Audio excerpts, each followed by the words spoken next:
Hello everyone, welcome back to English session class. আজকে আমরা have, has, হ্যাডের ব্যবহার শিখব। সাধারণত হ্যাভ, হ্যাজ, হ্যাডের ব্যবহার আমরা স্টেট অফ পজিশনে ব্যবহার করে থাকি। স্টেট অফ পজিশন কি, আগে আমাদেরকে এটা বুঝতে হবে।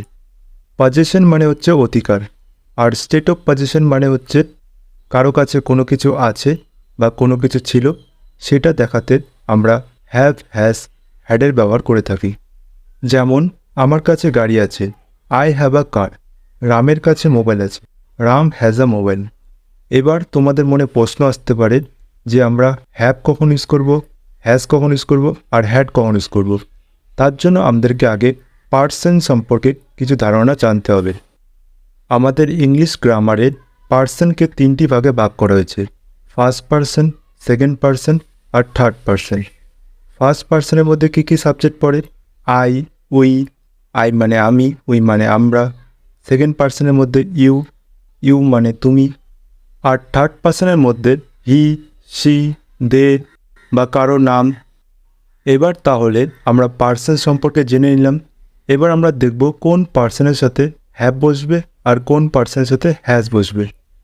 আই আর উই এদের সাথে হ্যাভ বসবে, ইউ এর সাথেও হ্যাভ বসবে, কিন্তু থার্ড পার্সন মানে সি, হি, ইট এদের সাথে হ্যাজ বসবে।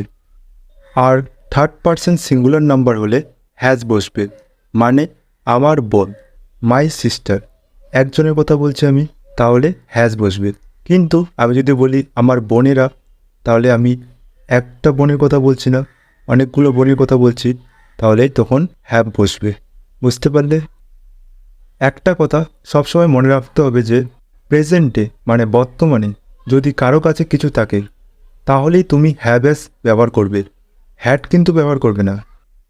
একটু আগেই আমরা দেখেছি যে আই, ইউ, উই, দে যে কোনো যদি প্লুরাল সাবজেক্ট হয় তাহলে হ্যাভ বসে। তাহলে উদাহরণ দেখি। আমার কাছে পেন আছে, আমার কাছে আই, তার সাথে হ্যাভ বসবে, আই হ্যাভ আ পেন। আমাদের কাছে গাড়ি আছে, উই হ্যাভ আ কার। তাদের কাছে অনেক বই আছে, they have many books. Negative করলে কি হবে? ডোন্ট হ্যাভ বসবে। যেমন আমার কাছে সময় নেই, আই ডোন্ট হ্যাভ টাইম।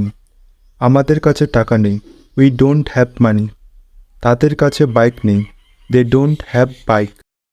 এবার যদি সাবজেক্ট সি, হি বা কারোর নাম বা কোনো সিঙ্গুলার সাবজেক্ট হয় তাহলে হ্যাজ বসবে। উদাহরণ দেখি। তার কাছে আমার নাম্বার আছে, তার কাছে মেয়ে হলে সি আর ছেলে হলে হি, সি হ্যাজ মাই নাম্বার। আমার ভাইয়ের কাছে সাইকেল আছে, আমার ভাই, my brother has a bicycle. রামের কাছে কম্পিউটার আছে, Ram has a computer. Negative করলে কি হবে? ডাজেন্ট হ্যাভ বসবে।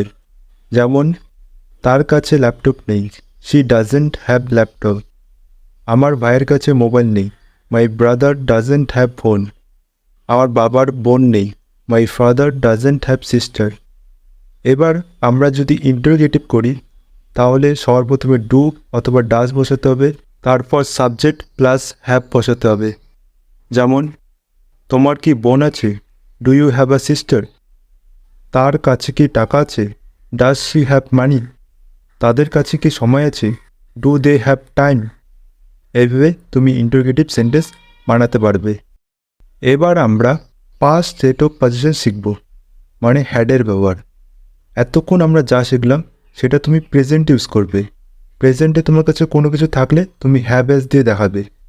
পাস্টে তোমার কাছে কোনো কিছু ছিল, সেক্ষেত্রে তোমাকে হ্যাডের ব্যবহার করতে হবে।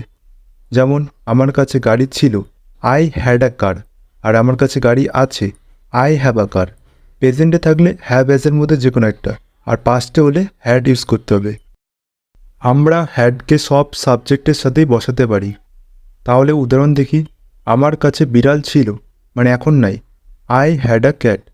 আমাদের কাছে গাড়ি ছিল, উই হ্যাড আ কার। তার এক ভাই ছিল, she had a brother. Negative করলে কী হবে?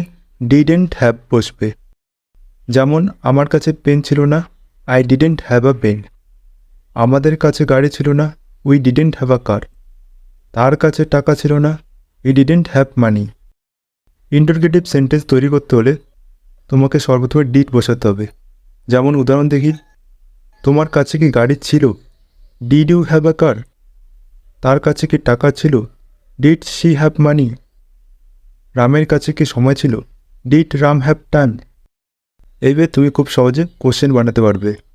তাহলে আমরা হ্যাভ, হ্যাজ, হ্যাডের সঠিক ব্যবহার শিখে ফেললাম।